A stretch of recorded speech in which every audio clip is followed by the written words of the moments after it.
Todd Cooper here in San Diego, America's finest city. And I'm going to bring you an update as part of the HL7 IHE-IEEE devices working group meetings on Friday the 13th, but it's the second part of it. So if you had a chance, there's a general update for the Gemini Safe, Effective, and Secure plus Medical Device Interoperability Project, a joint IHE-HL7 effort that kind of gave you the general things that happened since January through May. But this is a specific area around crafting a 2022 requirements interoperability, model-centric, regulatory submission-ready test reports strategy. What does that tooling look like based on what we have today? So I didn't have time to do that then. This kind of gives you a peek into work that is in progress. I'll just say that we started this work last February in earnest. We did have a plan A, but then we found out that, yeah, that's not going to work very well. So we pivoted and said, well, what can we do? So this update, again, a work in progress. So a selected set of slides, there's over 100 slides in this deck right now as we're working through this question, takes a look at the landscape. What do things look like for the SDPi service-oriented device point of care interoperability specification, which leverages the SDC standards, the blue ones down here, as well as testing and test tools. What does that look like from a testing standpoint for SDPi version 1.0, which we're trying to get out and completed? What does requirements interoperability and model-centric basic support look like? What do you mean by basic? I mean, what you can do today to get started down that journey, realizing that it's going to take a few years to get there, but we can start down that road today. What does that look like? And then for the testing, product conformity assessment, and the tooling, what does basic support look like for that today based on what's available today? And then finally, okay, so we're really looking at what's there today, but there are possibilities of other things later this year coming to fruition that we might be able to use. Probabilities? No. But possibilities, opportunities, absolutely. So hang on. I'll take you through a quick journey of this so you have an understanding of where we're at. So first off, what does the landscape look like for SDPi specification and test tooling in 2022 right now, May 13th, Friday the 13th? What are the realities that we have to deal with now, and what will our near-term strategy be in response to those? So first off, let's look at the landscape. First off, our vision for Gemini SCS plus MDI is solid. It's a good vision. Remember, we crafted a white paper back in 2019 as part of the IHE, then PCD, now devices domain work to say how much you take SDC, device to device, plug and trust interoperability standards and profile those within IHE. That vision and the vision that we kicked off the Gemini project in early 2020 is solid. After a few years, we're building on it and it still works, and we're really excited about the foundation that was laid then. Requirements interoperability, what is that? Model-centric specifications and regulatory ready test reports. Those aspirations for these initiatives about how we do the work, not the Gemini device-to-device interoperability content, but what that looks like, those also are solid. These are great initiatives that provide newfound value to those who adopt it, either from device technology manufacturers, those who use them to provide care to patients, as well as regulators, integrators, the other stakeholders in this area. And then also the increased testing rigor from messages to semantics to clinical context and function. That focus of what we're talking about, especially around requirements interoperability, is also solid. Realities are that the foundation focus that we have had and developed over the last few years is very solid. The other reality is that we have a 3-year roadmap for getting from SDPi 1.0 basic capabilities and testing targets. We've established those, but the clock is ticking. We can't wait for new tools to be developed and to come online, to be able to do all the things around requirements interoperability, or the vision that we had for plug and trust interoperability, in waiting for that. We need to start today. That clock is ticking. So Gazelle also is what it is today. Again, the Gazelle is the IHE test management suite, test tooling suite. It is what it is today. There's active work on creating a next gen platform of Gazelle that we might be able to use for SDPi at some point, but that's not going to happen this year. Maybe later this year, maybe next year. We can't wait. Also, IHE test plans and test case formalization and script automation, that remains today mostly undefined. It's work that we need to do. Nobody else is going to do it, but it remains undefined.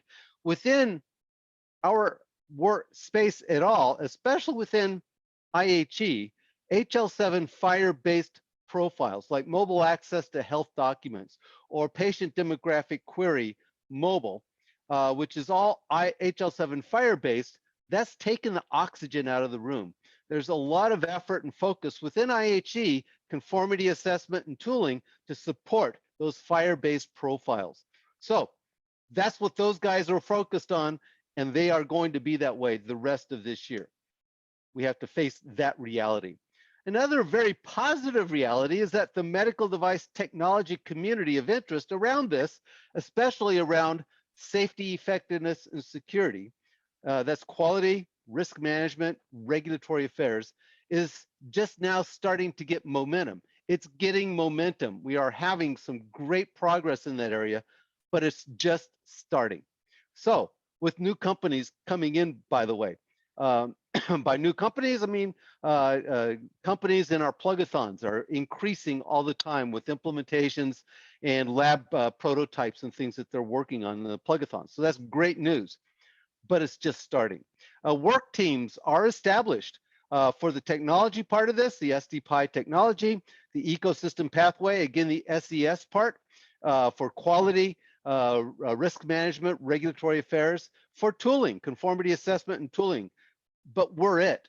It's not like we're going to have this great influx from all sorts of new medtech vendor community interest to make it easier to just do all of this. We really have to look at the realities of we are who we are here today. What can we do to move forward?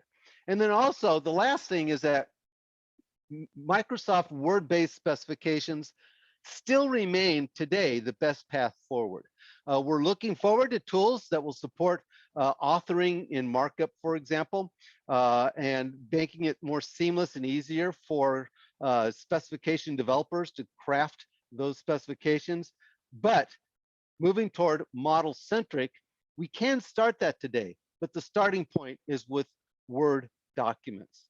So those are the landscape realities in that area. I have good news.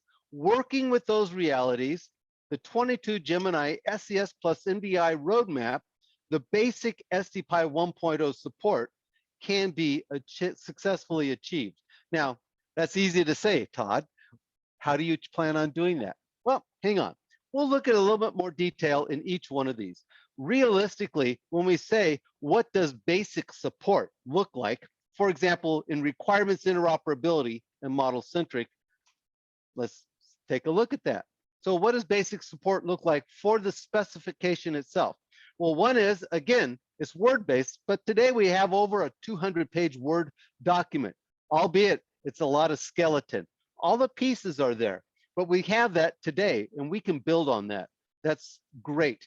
We will publish it as a PDF traditionally, and hopefully we'll also be able to publish it in HTML via some NIST tooling that we'll talk about a little bit later. So that's what basic would look like. 2022 capabilities, especially for silent ICU use cases, have been identified, plugged into that 3-year roadmap, and are detailed in the technical framework supplement.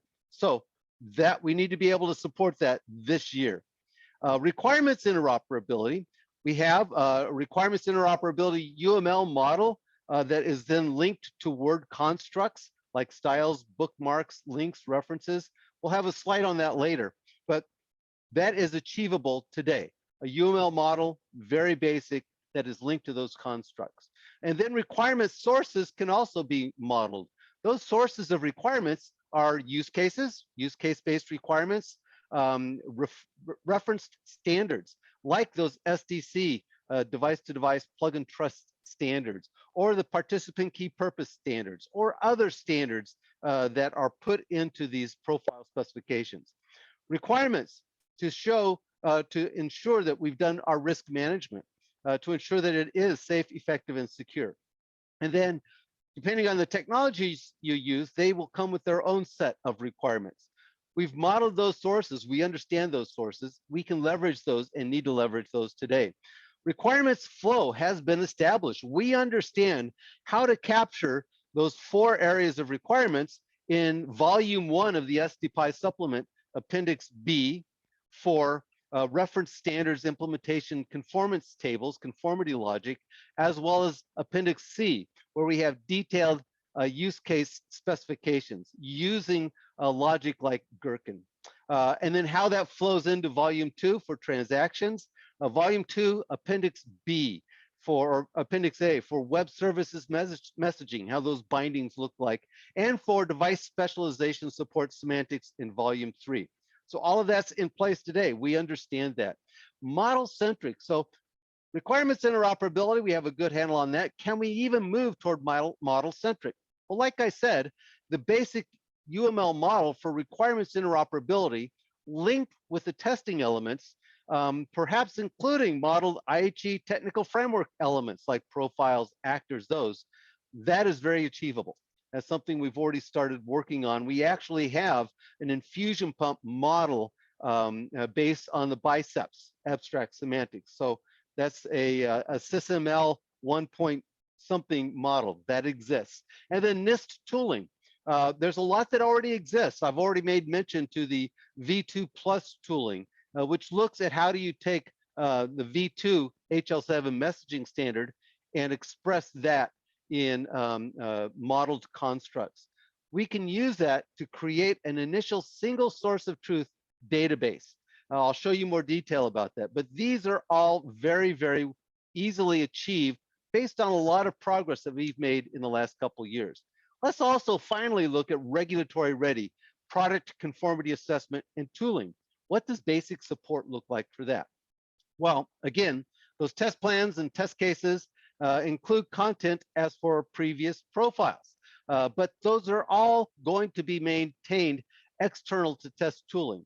Today, as I'll mention, those are maintained inside a Gazelle master model. We will maintain them separately so that we will then be able to utilize them, integrate them more effectively and efficiently, easily.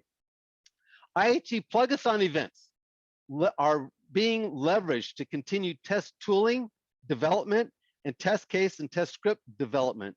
Those happen every other month.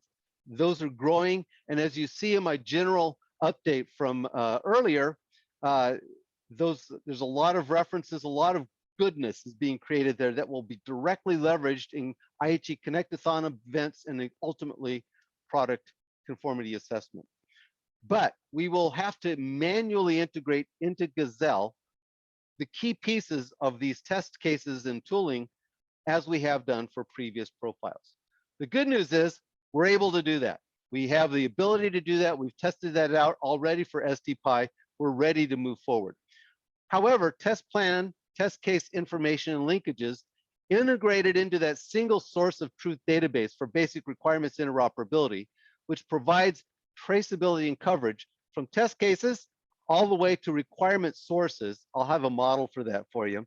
That is also very doable. We've thought out that, and we can do basic support for that chain that then we can iterate and make even better in the future. So that's where we're at in terms of basic for those areas.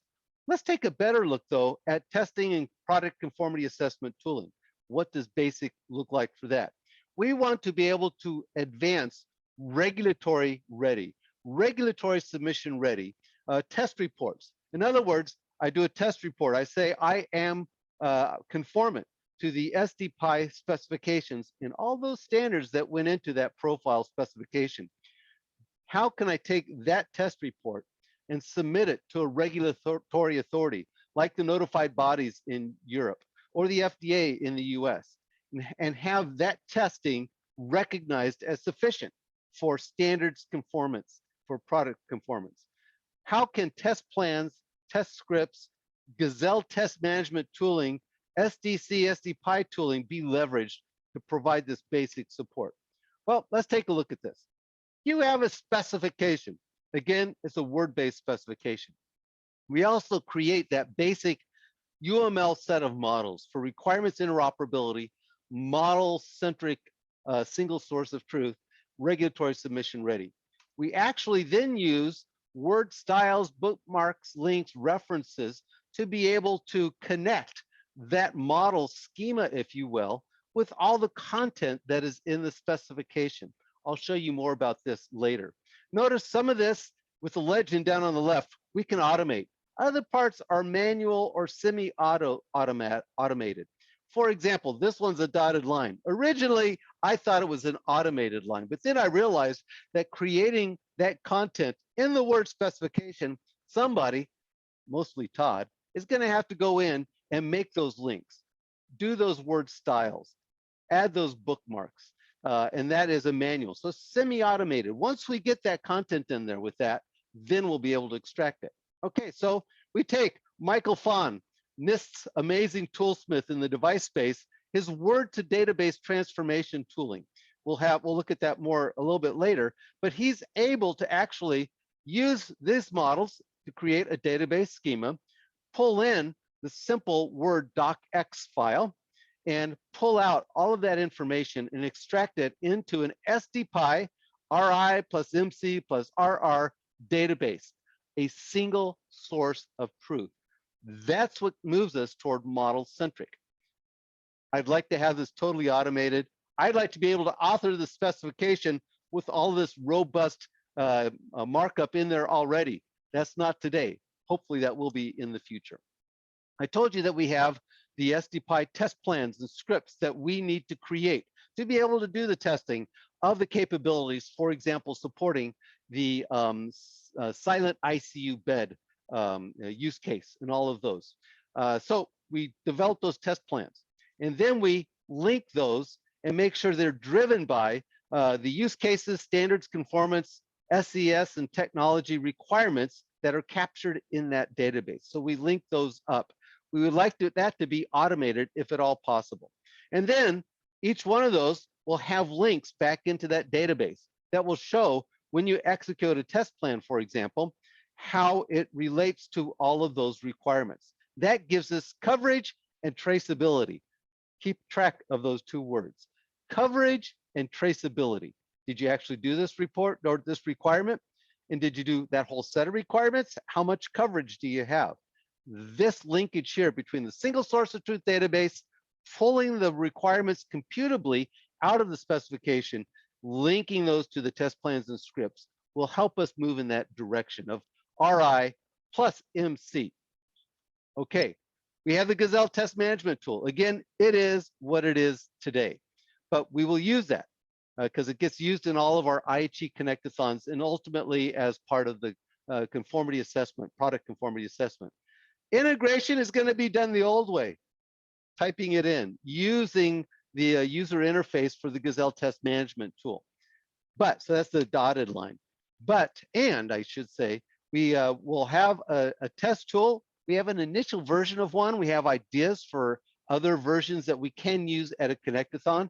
We can pull in the script, test plan, and scripting information directly into that test tool. And then, whenever we have a test instance, I mean a specific system A testing with a specific system B with a specific test case and script, test set of test sequences, those all have an instance data. That's the metadata, the instance number, the specific test case, the specific systems being there. We can pull that information in, probably copy and paste, so that's the dotted line again, into this test tool, and then that tool can generate a test report. We can do that automatically, and we can then attach that to the test instance, the report that's documented up to the top. So that is basic strategy. Notice some of it's automated, always based on current tooling that we already have in hand or pretty close to it. Some of it is sneakernet or requires a manual effort. Some of it we can kind of automate. But this is the strategy that we're looking at today. Okay, let's look at under the hood a bit. First off, at the model, basic requirements interoperability model for SDPi 1.0. Notice here you have an SDPi requirement, which can come from any of those 4 sources that I mentioned previously. Then you have a set of capabilities. That requirement is fulfilled by a capability. Now that capability can be provided by some other standard. It can be provided by profiled efforts or services that we have within the SDPi supplement, but you have a linkage between there. The SDPi requirement, again, probably mostly in volume 1, appendix B and C, linking to the capabilities, which would be bookmarks elsewhere in the document. So when we look at this, notice that the requirements have word constructs for styles, that we have bookmarks for each capability, and then we just have links or references that link those together. Simple word constructs that allow us to get from one place to the other. Notice I say need standardized language and conventions for requirement specification. If you've looked at how requirements are specified in various standards from IEEE, from ISO, from IEC, from others, it's not consistent at all. So how do we come up with a way of capturing that referenced standard implementation conformance specification, the requirements as they say, in a consistent way? We will have a metadata, a requirements metadata specification that allows us to do that. So we have the abstract one, and that is the SDPi requirement is an abstract requirement. It's an abstract object that is then formalized in one of the others. So capabilities provide implementation for requirements.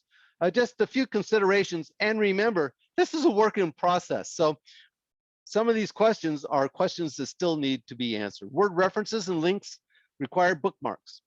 That's how you do it. And that sets the places in the document.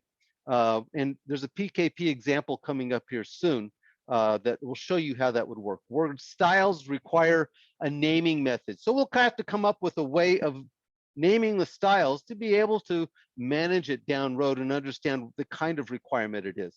Capability, do we need types? That's a question that's out there. My guess is yes, we will, but we'll cover that hopefully soon. Identifiers and nomenclature required. For example, SDPi RXXXX is what that RXXXX is what the requirements look like in the SDC base standards. Do we need that? Do we need a standardized link text? So we'll look at that. We will be creating examples for each of these in text in Word and Word XML rendering. So I'm going to show you one of those soon for the PKP standard. That's a IEEE 11073 10700 base participant key purposes standard. You got that? You don't have to remember that. But also the question is there bidirectional navigation? Do I have to be able to go from requirement all the way down to the capability, all the way down to the test case? Or do I just need to be able to trace back the other direction? I don't know. You'll see some of these 0 to stars, and the stars and that on both ends, and that might imply that. We'll talk about that a little bit in a minute. But let's look at an example, a requirement related to a system function contribution. Again, this PKP standard. When you look at that Word document under the hood, you see this XML. And this XML, if you look at that, you see a bookmark. You see the requirement number right here. And this is straight out of the IEEE standard. You see the wording or the language that's associated with that and some other information around that. Well, guess what? When you actually look at the rendering of that, this is what it looks like. So that wording, that requirement number, and that wording ends up being rendered as this. Now, there's a little tool that we use in the middle of that, David Gregorchek's special tool that takes a template, takes the Word document, and or a RecEF version of that document, and creates the Word document in this way. But that said, and I'll tell you that this is just used for document creation. The schema for this is RECIF. That's an OMG standard requirements interchange format. We'll probably end up using SysML 2.0 for that, but this is an example that gives you a little idea of what that styles plus bookmark plus references might look like. Okay. What about that model for basic requirements interoperability for test plans and cases? Take a look at this. This is an early model, okay, but we've actually kicked this around quite a bit. And this is what we're coming up with. Again, you have requirements on the left, you have capabilities, and the linkages there. Notice these can be hierarchical. So one high-level requirement can break into others. For example, you will support discovery, but then that might have 4 or 5 sub-requirements. So that's what that reciprocal relationship looks like. I better take a drink. And the same for capability. And then you have testable assertions. How are you going to test that capability? And these test assertions may also be hierarchical. A high-level capability and then sub-capabilities, one test assertion, or maybe a high-level test assertion, and then different other test assertions. But this is a general idea of what those models look like. And then we'll have test plans, right? How do I test an SDPi plug and trust scenario or an SDPi alerting profile? And then for that test plan, which might be hierarchical, again, a top-level plan and sub-plans has a set of scenarios. And each one of those scenarios might end up contributing or leveraging a core set of context information. What is it that you need to execute this scenario? Then the green just tells you about specific execution, the execution report, and then the test plan report. Now, this is a high-level stylized version of that, but we'll look at this in a few more minutes, more specifically for both Gazelle, other NIST tools, and FHIR. Test assertion to test scenario. This is the key for requirements interoperability. I'll show you that in a minute, but being able to link from the test scenario and its execution back to the assertion, back to the capability you're showing, back to the set of requirements. Notice multiple ones here that a given tested capability will support. So that is the key to requirements interoperability at this place. Getting there is really key. Cardinalities, notice the question about navigation, is it one-to-one? You know, do we actually have a one-to-one at this area here between assertion and test scenario or not? I'm leaving it open at the moment. And then test assertions, note, are external to the word spec, okay? In the word spec, we have capabilities and requirements, but this is external to that. And then also, which you see the cardinalities there, and the test assertions are external to that word-based specification. And they might be contained in a single source of truth database or a separate file. We'll determine where to persist those. What is the easiest way of doing that? Okay, so that is what requirements interoperability linked with test plans and cases might look like. Let's look at that single source of truth database.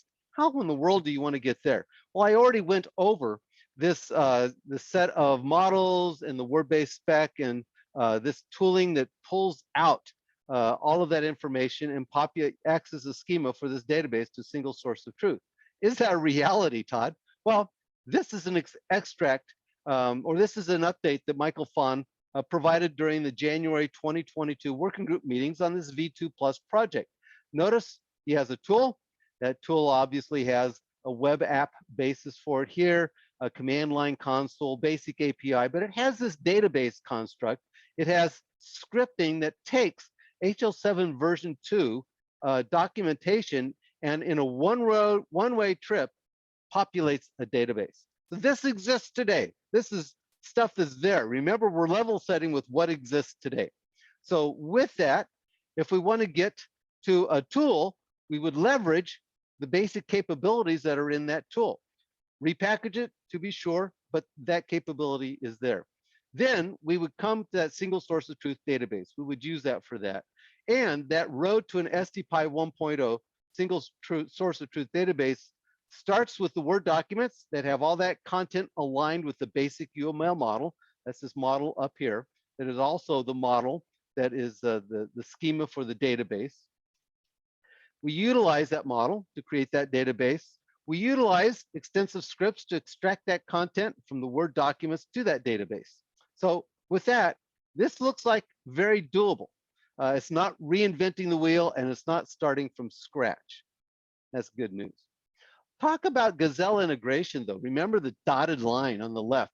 Well, the Gazelle master model is the content that's leveraged by all instances of the Gazelle test management tool. So when you go to an IHE Connectathon and you're testing a profile, you register for the Connectathon in the Gazelle test management tooling. And all of that is based on what's in the master model. All profile and test information today is entered manually via the Gazelle master model user interface. So what does that information look like? Well, you define the profile. In our case, SDPi plug and trust, SDPi reporting, SDPi alerting, SDPi external control. Those are all the profiles. Each one has a set of actors. Each one has a set of transactions. And then there's linkages between these. And then once you have that basic profile information into Gazelle master model, you start defining tests. Every test definition has a core set of metadata, but then it has a test summary, a test description, test roles of the systems that are actively in there, and then a set of ordered steps. This is the core of what this looks of the information that you put into the Gazelle master model. Let's take a look at the test definition. That consists of 4 components, as you see. Those are all elements that must be mapped by hand from the SDPi test plans and scripts, again, which live externally, right, in detail to the Gazelle master model, the Gazelle test management tool. But we map those and enter those into those 4 steps. Test automation is mostly external to the Gazelle master model. And then also, actors and transactions are profile independent. As a result, there's this concept of an IPO or an EPO or something, an AIPO, which is an actor integration profile option tuple, okay? And every test role within every system that's within a given test definition has a set of roles defined by an IPO. If you have a different set of options, you're going to define a different role to make sure you get all the requirements necessary for that, and then the steps that are necessary to test that. So those live independently, you have to map them. We have a couple questions, okay? One is the link cardinality. Remember, I mentioned that before. Is it 2 to 2? Is it 1? Or what is it for those links? That's the link that you see down here. And links are also have an initiator and a consumer side to transactions. How do we want to label those? How do we want to implement those? I linked at the bottom left here the Gazelle Master Model User's Guide. So if you say, Todd, what have you been smoking? Go to the guide and you look and you figure it out and you'll say, well, that actually is a model that reflects that. Then let's look at the Gazelle Assertion Manager, a Gazelle Test Assertion Manager tool. Again, I won't go into a lot of detail. The user guide is linked at the bottom. And again, we use IPO, but each assertion is identified as part of a scheme. Okay, so that a scheme has one or many assertions. You can also use scopes to group assertions. And an assertion can belong to multiple scopes, and a scope obviously needs at least one assertion or multiple ones. So these work together. You have a scheme that collects the assertions, and then you can have scopes that have ad hoc collections of those assertions. Each assertion has a coverage, and that coverage is defined as being either a rule. It's achieved by either a rule, a test step, or a model-based validation services. And we have a validator, for example. Notice this Gazelle validator rule editor that allows you to go in and edit these. So all of this is how the Gazelle Assertion Manager tool works. We have other slides that talk about assertions and how those might work. Question is, can we use this or not? That's still up to debate. Let's think about this though. How do we close the loop? Ecosystem pathway style. Remember, the ecosystem pathway group is the one that looks at quality, risk management, regulatory affairs. They're the ones that are ultimately responsible for the fact that requirements have been covered, they've been tested. This product that's been tested and shown as conformant is ready to be placed on the market, and maybe submitting that to regulatory authorities. So you have on the left the IEEE SDC standards, which are the core standards we're using for this. You have the profiles in the middle, the IHE or the Gazelle, SDPi plug and trust connectivity, reporting, alerting, external control, as well as the foundational HL7 and SDC standards that they profile. On the right, you have the IHE testing continuum. What are connectathons and plugathons, and who's responsible for what, and how does that factor into actually assuring quality controlled testing artifacts that can be used. So first off, you have a development team that develops the core standards, okay? In this case, we'll look at those PKP standards, which are kind of a risk management for functions that are provided for device-to-device interoperability. The Gemini SES plus MDI community, the Gemini project, develops the profile specifications and other documents. Those documents, as I said, include the implementation conformance statement tables from these standards in Appendix B. So we have that table, and then we add a column saying, how does this requirement get implemented? Do we cover it? Do we not cover it? Sometimes the covering of a requirement requires somebody to go inspect documents, make sure the process was handled. But anything that is technically implemented by capability, we can put in there and show that. Those requirements then are linked to and drive the test plans and scripts that are then tested at plugathons and connectathons and part of product conformity assessment. And at the end of the day, you have this test report. Again, a test report that, if we do it right, provides coverage and traceability back to standards like that PKP standard. That's requirements interoperability. Test coverage and traceability back to all of the core standards that were used that you're claiming conformance to from the testing of that system's interface. This is what we're trying to do. This is the solid value that we are trying to achieve, and we think we can do that in the approach we just mentioned. So let's go back to this. What does that closing the loop look like when we talk about this model? Well, follow the line. You start with this UML model, you put the information coded with the requirements interoperability, requirements plus capabilities into the document. You pull that out, you populate a single source of truth database, you link that to the test plans and scripts, you configure the Gazelle master model and the Gazelle test management tool by hand to support that. Those are all linked also with this SDPi test tool. You again by hand take the test instance metadata, configure that into the tool, it pulls in that information, generates a test report, you link that, attach that back to that test instance, and the IHE Connectathon system test report generates a report for all of that. Now, what is this Gemini? And then you come back around, by the way.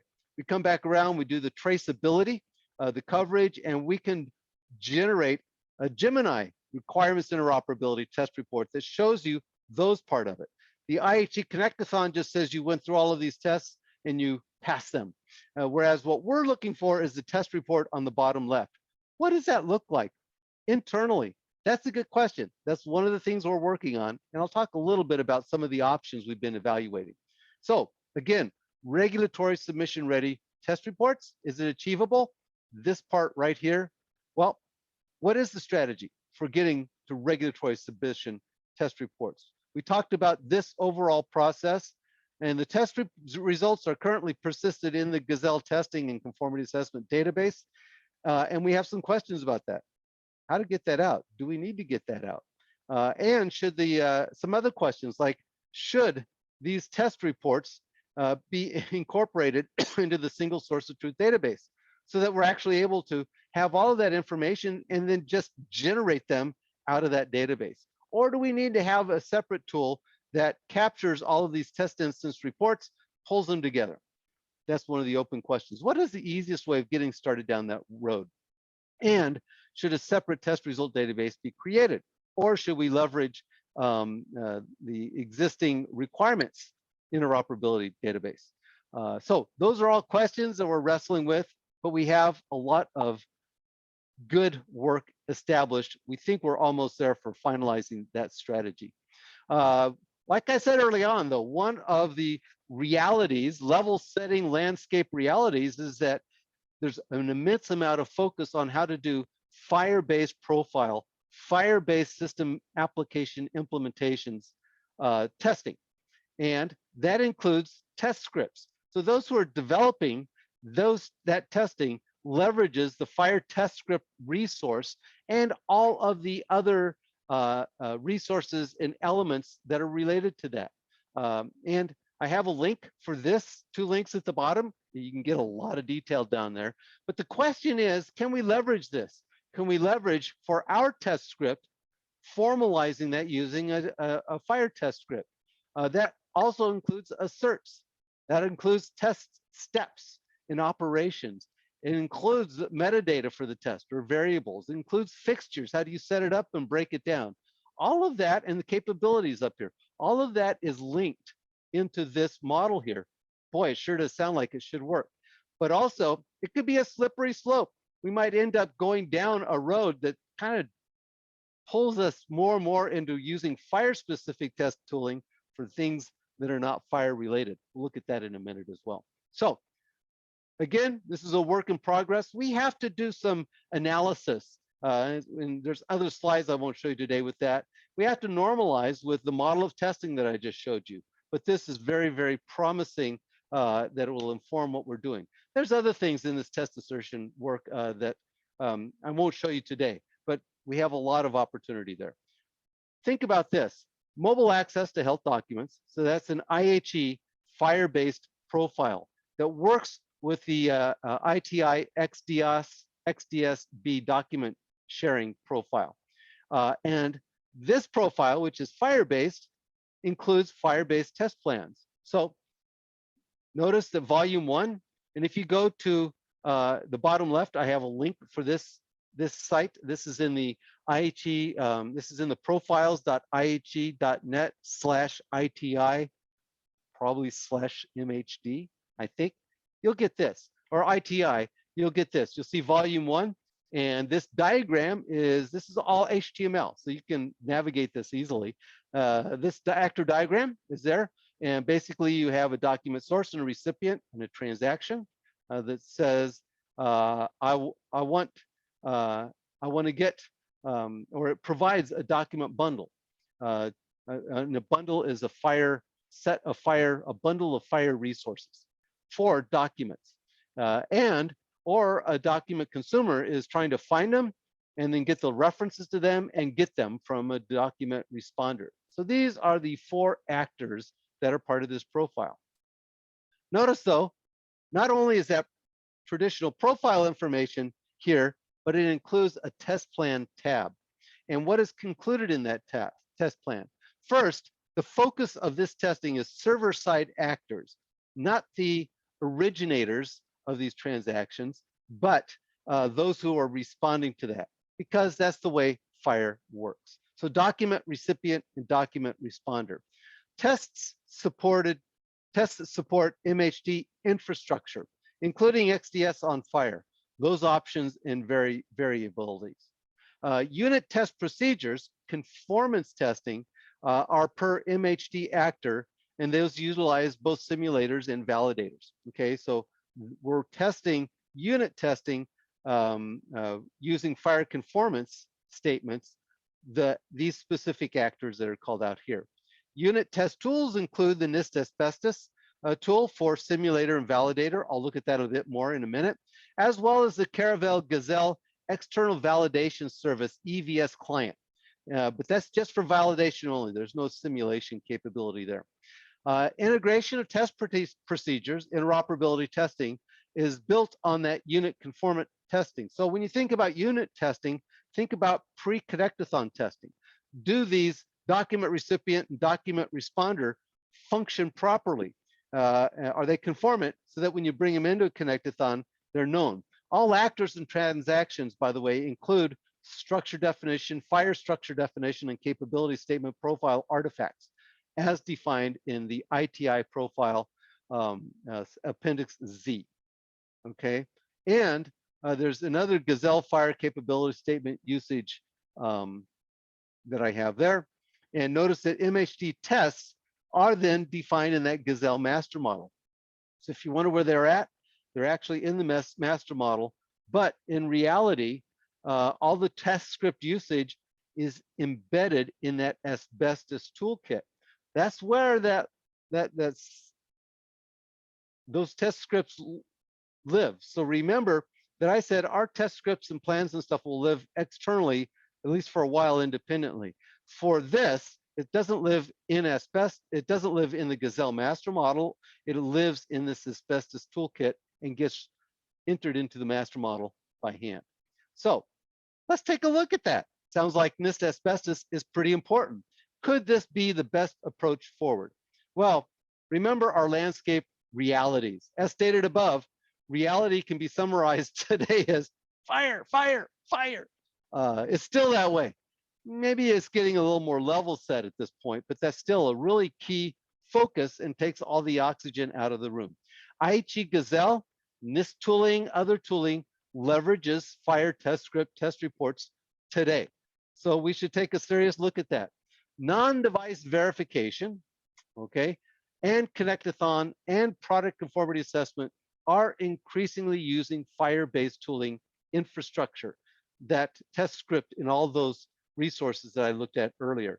What do you mean by non-device verification? Because in the device world, FHIR still does not have a lot of traction. We have a point of care device implementation guide, FHIR implementation guide that maps the IEEE SDC semantics. We also have one for personal health devices, but that's still not a key focus, especially for POCD. So this is all today mostly focused on documents and other kinds of transactions like patient demographic query. NIST Asbestos was intentionally architected to support multiple protocols and gateway functions. What do you mean, Todd? When the late Bill Majerski thought about this, the need for this Asbestos tool, he's the one that gave it that name. Not sure it's the best name for health applications. He said, okay, if I were to do the XDS toolkit again, how would I do it the right way? He architected Asbestos to be able to start out with an XDS on one side of a channel and a FHIR MHD on the other, but he put it in a way that you'd be able to swap out different protocols, define different channels, and be able to use gateway functions and proxies to support that testing. That's the way it's architected. Now, is it that way today? That's a good question. We're looking to see how close that is or not. But NIST Asbestos already supports FHIR extensions to enable needed capabilities and modularity. They have extended that FHIR test script, those to be able to do things that FHIR test script out of the box does not support, like modular test assertion language and test scripts, being able to define it once and use it and apply it to different profiles, different test cases and different test scenarios. So the Asbestos value proposition is number one, yeah, don't reinvent the wheel. SDC tooling has to be built anyway. Asbestos may reduce the workload for doing that.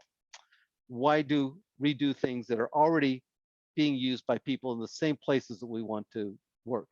Artifact authoring and management, test plans, scripts, assertions, tracing, which is a lot of work. Anybody who's done especially test assertions and conformity assessment will tell you that is a hard lift. But that exists separately and can be leveraged by vendor tool chains. So we're hoping to be able to do that authoring and management, re-leveraging that. Testing that includes not only SDC to SDC, but also SDC to FHIR, SDC to V2. That'll be a near future need. So if we take this approach using NIST Asbestos, we'd be able to be ready-made to support SDC to FHIR interfaces. I'll show that in a minute, as well as others, not just SDC to SDC.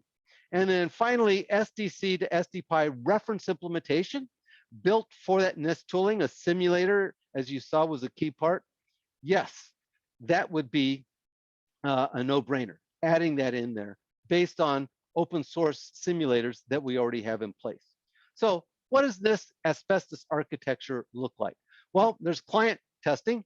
So you see a single system under test, MHD document source, and that has a proxy channel. This is an MHD channel, okay? Defined within the asbestos architecture. It has a simulator on the other side. That proxy translates from XDS SOAP messaging to FHIR document source messaging. That's what that profile does. And it creates a log file using FHIR TestScript constructs to be able to show those transactions. And then the test engine is able to monitor all that, do the test script, and be able to log the test results. And of course, there's the user interface for doing it.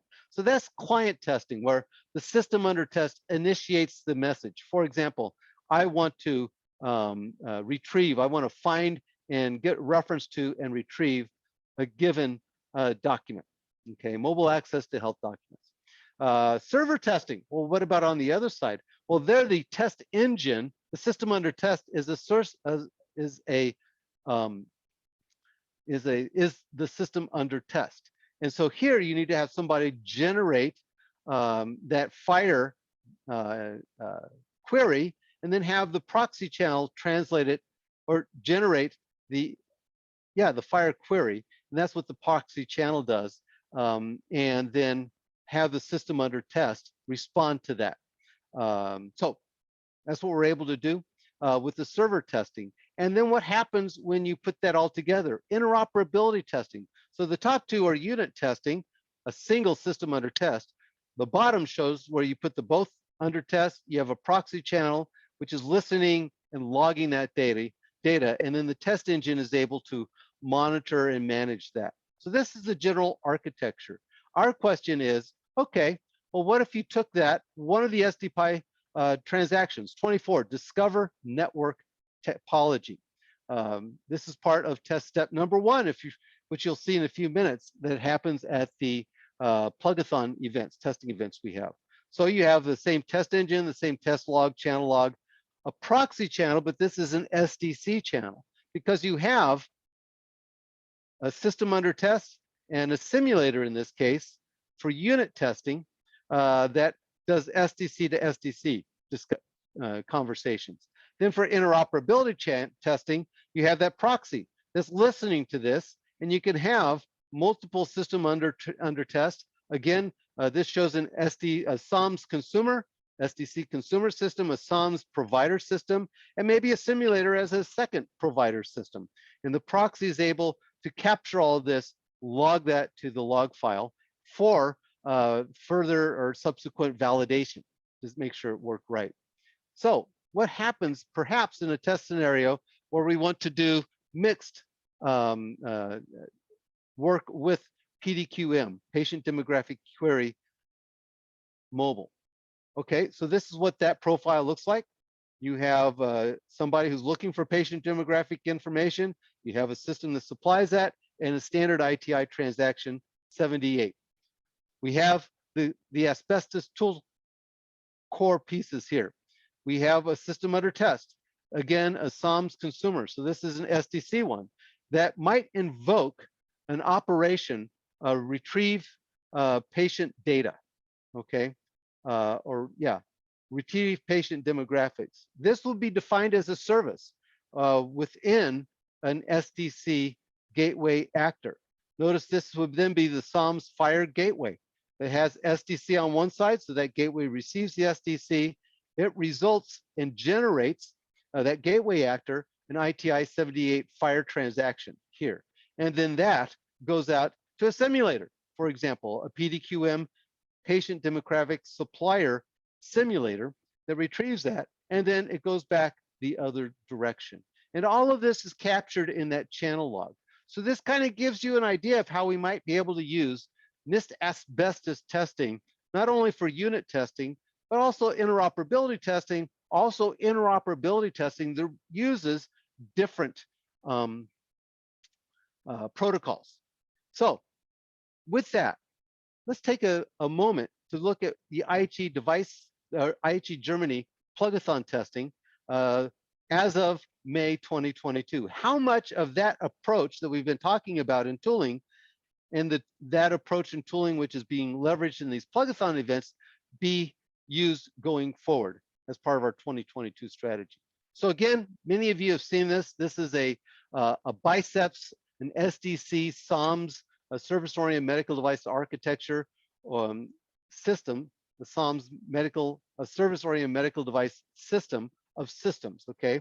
All these devices, it includes proxy service for a wireless sensor network, okay? So this is just sensors that get connected to this SDC, SDPi network, gateway proxy services, ventilator and smart apps. So SAMD is also part of this, vital signs monitor, pumps, dialysis machines, even an EHR proxy service. In the plugathons, this is what that would look like. You have a set of providers and consumers. Some of these are probably provider consumers. As you see, they both provide information, they also look for information. So that is what is today supported in our plugathons. So you have a device under test. Notice on the bottom left, I have the GitHub resource for this test app. This is an open source test app, SDC11073. That's what we use there. If you look at some of the plugathon pages, we provide certificates. So discovery is done unsecured to find out who's out there. But then the second you find out who's out there, you use these certificates to be able to establish a secure connection before you do any sort of real information exchange. So we have those test certificates provided. And those get configured just like, for example, if you're in an XDSB environment testing with the XDS toolkit, you have a set of certificates that every system has to configure itself with. Then we also take a provider, a reference provider medical data information base, which is specified at this location here. So if you want to look at what that looks like, there you go. So you have a server that is running this app that uses these certificates to interact with an SDPi or SOMS provider system, and then it exchanges information with that, and it compares that information, with that medical data information base and comes up with a green check mark or not if the information retrieved matches what that provider is supposed to give. That is what's happening today, and the sequences today that are being tested are exactly what you see on the right. Notice this is a set of 10 sequences. We actually are adding an 11th one now for something that's been realized we need another transaction. It's a simple test step, and those are all mapped to specific SDPi transactions. And this is what's going on today. So at a plugathon, you can see we're actually developing the test scripts and capabilities that we need for connectathon testing, as well as using some early test tooling like what I just showed you on the previous slide. The test example matrix for this, how did they do, is available.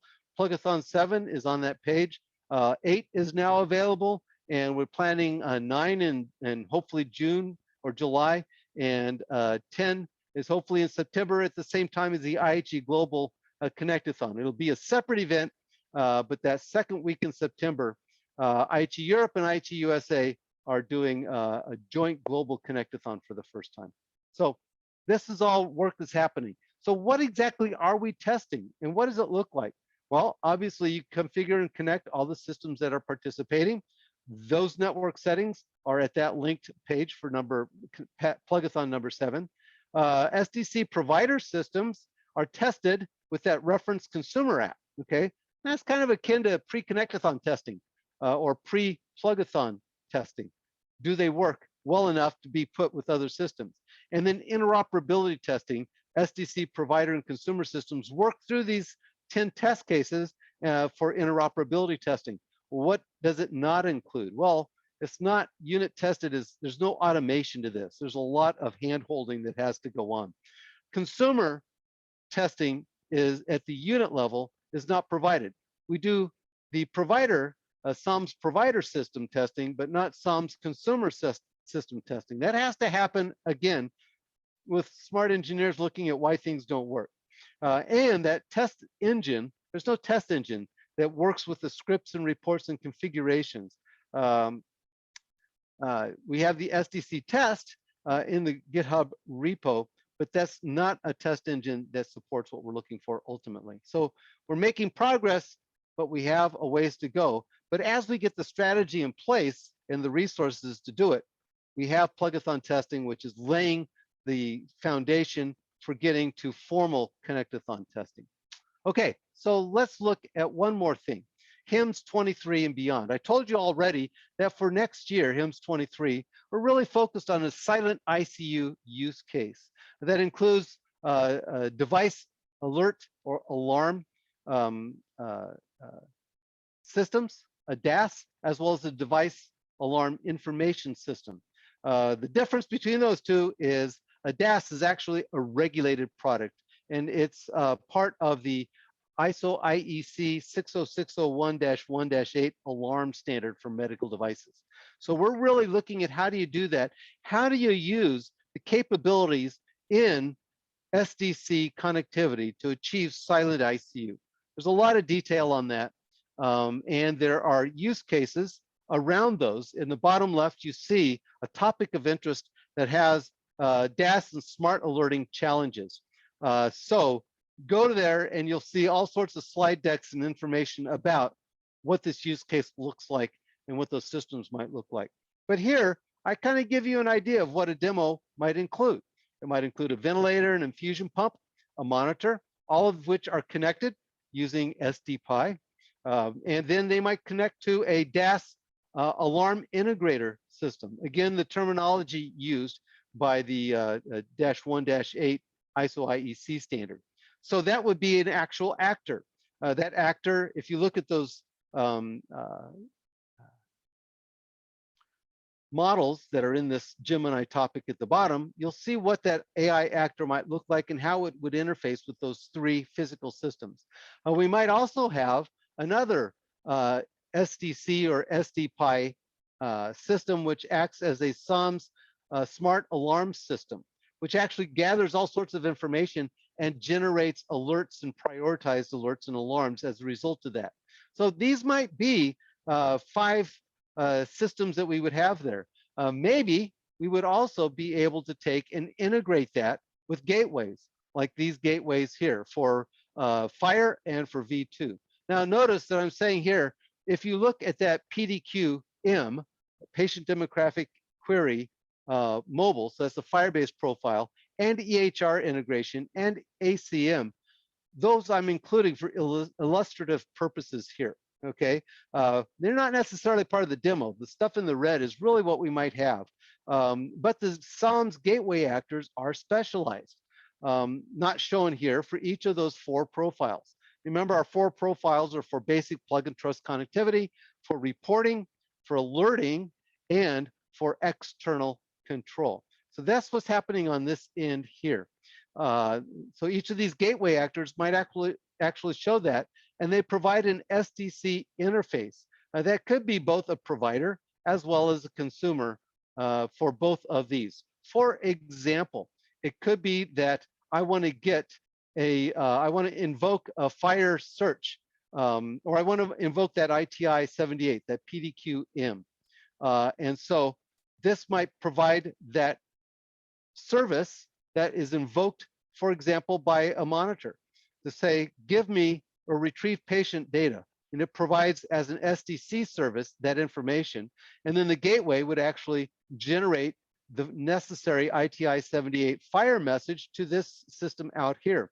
Or it might just be a consumer. So it's a provider in that service. It might also be a consumer that is listening to all this information, translates it to a FHIR-based representation, FHIR resources, and then has a server so that other systems like analytics and clinical decision support or DIS systems like a device alert information system would be able to query that and would be able then to generate reports.